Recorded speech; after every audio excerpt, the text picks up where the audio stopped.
할렐루야. 1월 15일 목요일 매일 성경 묵상입니다. 오늘 말씀은 창세기 11장 1절에서 9절의 말씀입니다. 여러분, 강아지들이 참 귀엽죠. 저도 개띠입니다만 음력으로 70년생이니까 양력은 71년 1월 1일이지만은 음력으로는 70년이니까요. 띠는 음력이잖아요. 그죠? 개띠인데 개들을 되게 좋아해요. 그래서 강아지들이 짖고 이렇게 소리를 내고 이럴 때에 이게 무슨 뜻일까 궁금하기도 해요. 그 음성의 뜻을 이해할 수 있다면 여러분 어떨까요? 저는 생각하기를 이보다도 좋은 종은 없다. 노예는 없다 싶어요. 사람처럼 돈을 주지 않아도 밥만 주면 얼마든지 강아지를 부려먹을 수 있잖아요. 야, 저거 물고 와, 이거 물고 와, 저거 가지고 와, 이거 가지고 와.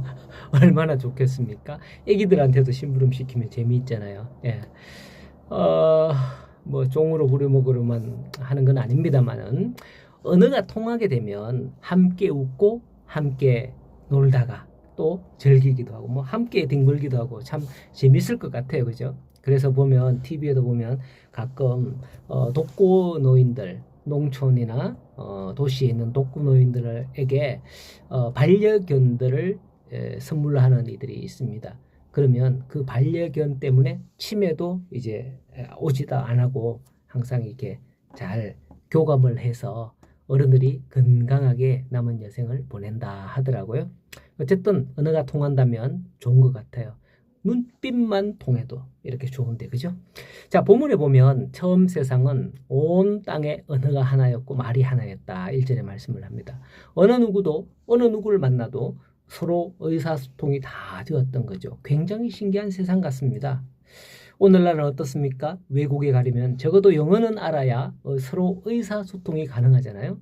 그런 의미에서 갑자기 외국에 나간 우리 김춘만 집사님의 딸 성경이가 생각을 하네요. 갑자기 정말 외국에서 일하고 의사소통이 가능하고 한 것을 생각할 때 정말 대단하다.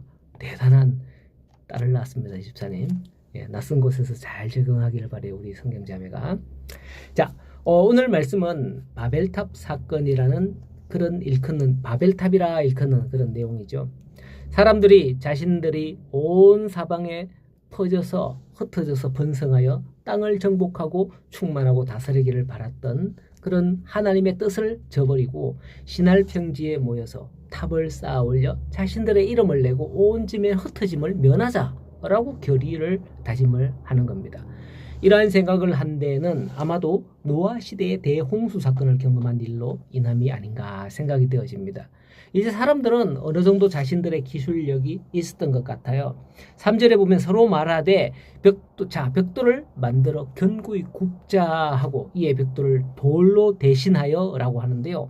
벽돌은 흙으로 만든 것이기에 사실 벽돌로 탁 이렇게 해도 물이 들어가면 쉽게 풀어지는 습성이 있죠. 그런데 그걸 불에 굽게 되면 이게 도자기처럼 단단해지는 거죠. 돌덩어리가 되는 거예요. 오늘날 이건 아무것도 아니겠지만은 당시에는 엄청난 기술인 거죠. 당시에는 힘들게 멀리 산에서 돌을 구해오지 않아도 돌처럼 흙을 단단하게 할 수 있다. 신할 평지잖아요. 지금 여기에 흔해 빠진 게 흙이거든요. 이걸 벽돌을 만들어서 불에 구우면 단단하게 만들 수 있었다라는 것은 고대의 엄청난 기술이라는 거예요.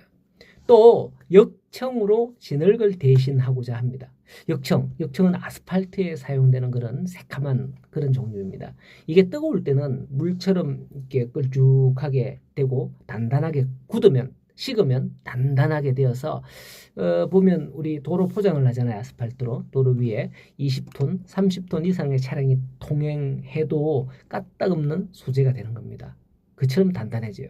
당시 사람들이 이걸 발견한 거죠. 아마 제가 기억하기로는 미국의 유명한 석유 회사 사장님이 성경을 읽다가 이쪽 지역에 석유가 많지 않을까? 라고 해서 가서 발견한 게 바로 석유였고 그걸로 인해서 엄청난 부자가 되었다는 소문이 있더라고요. 자, 그런데 문제는 그러한 기술을 어디에 사용하게 되었나? 4절에 보면 또 말하되 성읍과 탑을 건설하여 그 탑 꼭대기를 하늘에 닿게 하여 우리 이름을 내고라고 합니다. 사람들은 하나님의 이름을 부르며 하나님께 영광을 돌려야 마땅합니다. 그러나 그들은 자기들의 이름을 내려고 했고 교만해진 겁니다. 뿐만 아니라 온 지면의 흩어짐을 면하자라고 했답니다. 하나님의 축복과 명령은 무엇이었습니까? 땅에 번성하고 충만하라는 겁니다. 거기에만 살고 있지 말고 온 땅에 번성하고 충만하라는 거죠. 이것은 하나님의 명령에 정면으로 위배되는 그런 행위였던 겁니다. 어떻게 해서 이렇게 되었나? 그것은 바로 당시의 사람들이 바벨탑을 쌓기 시작한 게 하나님의 뜻과 관계없이 오직 사람들만의 뜻과 의논이었던 겁니다. 즉 그들이 서로 말하라는 것은 표현해서 이것을 알 수 있는 것입니다. 하나님께 묻지 않고 서로 야 우리가 이렇게 하자 뭐 그렇게 모의했다는 거죠. 그러나 하나님 없는 계획과 행동 그리고 그걸 아무리 노력한다 하더라도 일시적으로는 성공할지 몰라도 결국은 실패하고 만다는 것을 오늘 본문은 보여줍니다. 하나님은 그것을 다 아셨어요. 6절을 보면 이 무리가 한 족속이요 언어도 하나이므로 이같이 시작하였으니 자 우리가 내려가서 거기서 그들의 언어를 혼잡하게 하여 그들이 서로 알아듣지 못하게 하자 하시고 여호와께서 거기서 그들을 온 지면에 흩으셨다라고 합니다. 위에서는 야 지금 벽돌 올려줘 하면 밑에서는 뭐라 그러지 못 알아듣는 거예요. 서로 야 물 올려줘 물 하면 뭐 또 벽돌 올려주고 벽돌 올려줘 하면 물 올려주고 뭐 이런 식으로 해버리니까 이 손발이 맞아야 일을 하지 에이 치워라 이렇게 됐던 거죠. 그래서 그 일을 중단하고 자기들끼리 언어가 통하는 사람끼리 흩어지게 된 거죠. 인본주의적으로 바벨탑을 쌓던 자들의 결국은 무엇입니까? 하나님께서 그들의 언어를 혼잡게 했다는 것입니다. 그때부터 전 세계의 언어, 영어, 한국어, 중국어, 일어, 프랑스어, 독일어, 아랍어, 히브리어 등 수없는 언어로 이렇게 나뉘었다라는 거예요. 그래서 들어보니까 저기 우리말 하는 사람 있네. 자기들끼리 이제 그렇게 가게 된 거죠. 그래서 그들은 그 뜻을 이루지 못하고 결국 뿔뿔이 흩어지고 만 겁니다. 이러한 인본주의 생각은 결국 실패할 수밖에 없음을 보여주는 겁니다. 그러므로 우리는 모든 인본주의적 우리 사람적인 그런 인간적인 생각과 행동을 버리고 오직 하나님의 뜻을 생각하며 하나님께 영광을 돌리기 위해서 살아가야 하겠습니다.